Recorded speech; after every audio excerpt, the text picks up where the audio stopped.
One of the most important things in a video is the audio. You want to make sure that you have really good audio to go along with your video. Both of them are just as important. But how do you make your audio sound good? One is a good microphone and another is good editing. In this video, I want to show you how you can balance audio and have consistent loudness throughout your entire video. This process will apply to any of your future videos, so from one video to the next, it's going to sound exactly the same. So let's go ahead and get into this and show you how to do just that. So first of all, we're in Adobe Audition. This is what I use and this is what a lot of people use.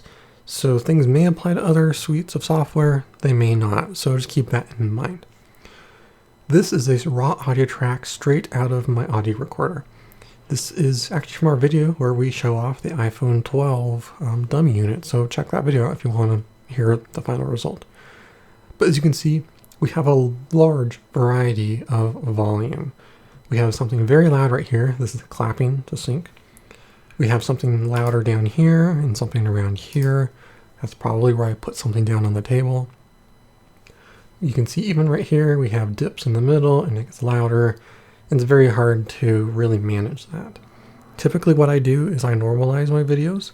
So I go to favorites and then normalize to -0.1 decibels.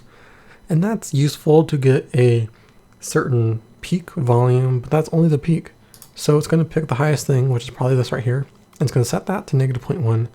And everything else is going to go up a little bit, but not a lot. So the way we want to do this is we want to eliminate those very high peaks. When eliminating these peaks, we want to figure out what our highest volume is going to be. Typically, the industry standard for film is -6 to -8.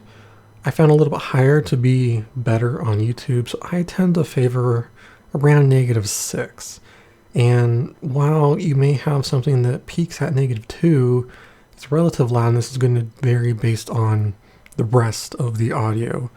So really -6 is a little bit lower on the end, but it still does sound pretty loud. So we're going to go with -6 for this. So I'm going to select my audio. I don't care about the clap, so that's going to get deleted anyway. And we're going to manually raise the volume to where most everything is pretty close to -6 decibels. So we're going to look right here on this. We're going to raise the volume. We want to make sure all of our loud sounds, like these right here, are definitely past the -6. And I want to get the top, the general top, around -6.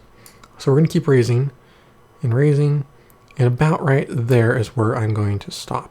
As you can see, this -6 right here is where about everything touches, not quite everything, but this is important because we're going to chop everything off above -6 decibels.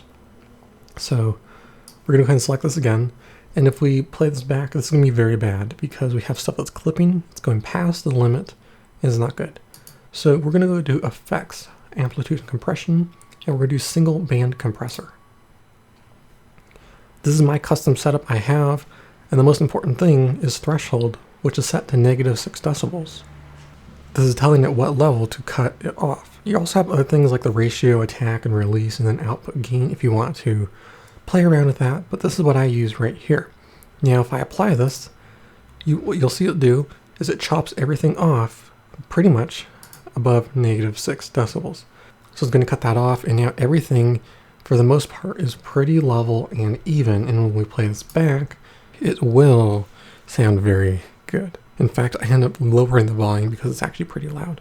So there you go. That's pretty much it. From there, you can apply other things, but you're not going to want to do any type of normalization after this point because it already is going to be pretty loud. So just play around with the volume from there. But for the most part, that's all that needs to be done, and it works pretty simple and it sounds great. So anyway, if you have any questions, let me know in the comment section. If you like this video, leave a like and hit the subscribe button for more videos like this. Thanks for watching. I'll see you in the next one.